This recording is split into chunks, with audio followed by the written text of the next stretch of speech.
So I'm going to talk about the sheep pasture farming, our case study, which was on a land value chain related to sheep pasture farming in the Nature Park Almenland.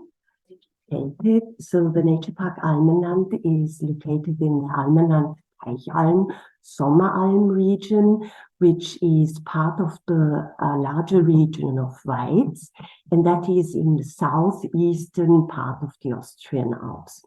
And it's one of the largest contiguous low alpine pasture areas in Europe. The area is approximately 370 square kilometers at an altitude of 500 to 1,700. The protected areas in this region is two Nature 2000 European nature reserves. One is the Alpclam, and the other one is the silicate flora at Kirchkogel. Then there is a natural monument, Björnschutzklamm. We have the Teichalm Highmoor Nature Reserve, and we have a bird reserve there. And something about the Almenland Nature Park as a community. So it's the region is economically largely dependent on forestry, agriculture, and tourism. Forestry is the area of the nature park, followed by grassland farming in the areas of the rural settlements, and then by alpine pasture farming. And we have there a wide and deep diversity of flora and fauna, and we have also a very intact cultural landscape and environment. The Almenland has a brand, which was on the previous slide, which is well established and which is quite positively connotated. And the region is also characterized by high quality regionally culinary lead products and goods. So most of them are in the premium segment. And one of them is our case study of lamb as well. And we have a local traditions and distinctive cultural profile of that area. And we have lots of pilot projects which have been implemented throughout several leader periods in that area.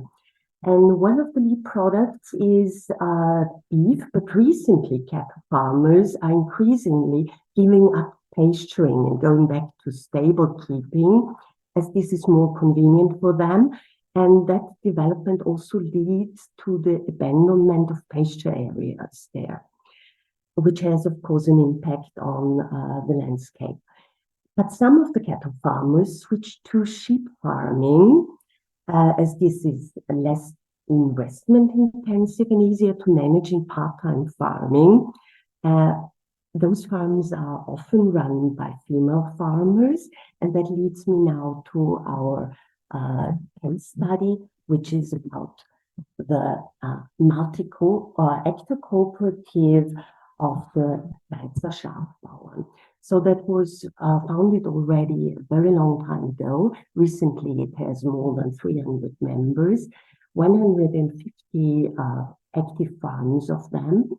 And as I've been addressing previously, in the whole region, the part-time farming is prevailing. So it's more than 60%. And in this initiative, it's even nearly 100%. So apart from 5 farms, approximately 20 sheep family farms run in part-time. The products they are producing, so we have a highly assembled value chain of combining meat products, dairy products, but also non-food products like cosmetics, wool products, furs and alternative applications of wool, like for example in the horticulture. And something which they are also doing is they're running educational programs. And now going back to the synergies of how these initiatives links with the nature park area and with the broader leader region, which is a region which combines urban spaces and alpine spaces, is coming up with quite innovative ideas.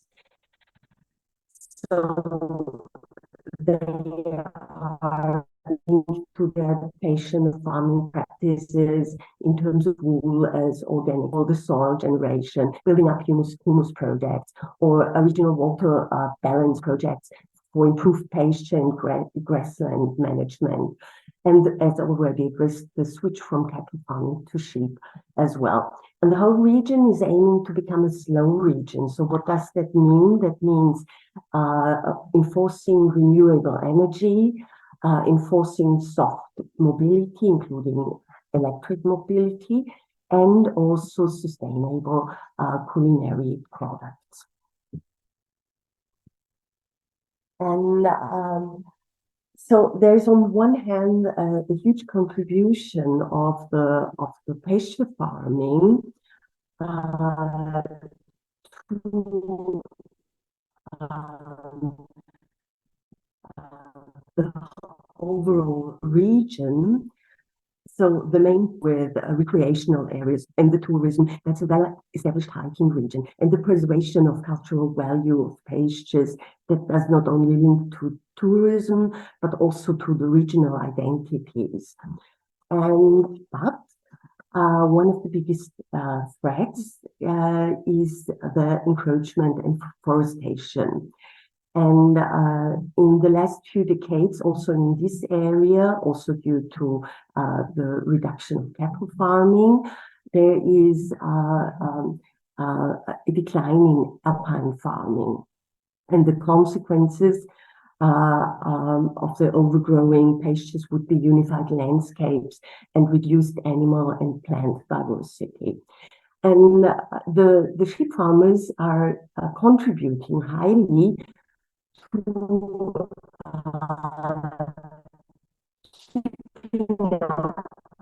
the natural landscape on the one hand, but there are several tensions relevant for people there. So one of the tensions is, for example, the natural landscape versus the agricultural landscape issue. That does not go always hand in hand. And I've put a picture of a wolf here. And in that context, it becomes very clear that's a highly emotional debate. Also in this area, there is no single wolf yet, but still the discussions are going on and going on. Then that links with the changes in the natural habitats and the traditional practices. The wolf, again, is a good example. So the populations are growing, but the traditional farm and pasturing practices are not in line with, for example, herd protection measures as they are funded by the federal state, like fences. They physically do not work. But also things like, for example, in this area, there is no tradition of having shepherds or livestock guardian dogs because the herds are that small and there is no tradition of cooperating between the farmers, the cooperative, which is focusing on processing and marketing. And then another very important issue is the value creation through natural ecosystem services. So the small farmers hardly apply for funds for administrative reasons, and they would prefer to create value through their products. But the value creation at a given point in time is mainly in the tourism sector, which is not that closely linked to the prices of their products. So they would like to gain value from the products or directly from tourism, like getting some money from tourist association for their contribution, in order to be also less dependent, what was addressed previously already, on funds, on public funds. And then the other thing which is quite interesting in that region is the shift from the established lead product of beef, which might become in the coming decades maybe lamb or sheep products. So that's another very interesting point in regard to their contribution to the landscape. Okay, I'm not going to do that. And concerning future plans in regard to natural resources and cultural heritage, so their action fields have been established in the region, which refer to the fact that natural landscapes are an essential part of the region. And they have the agricultural in social terms, but also in cultural terms. And on the other hand, the global threats to natural areas also exist there on the regional level.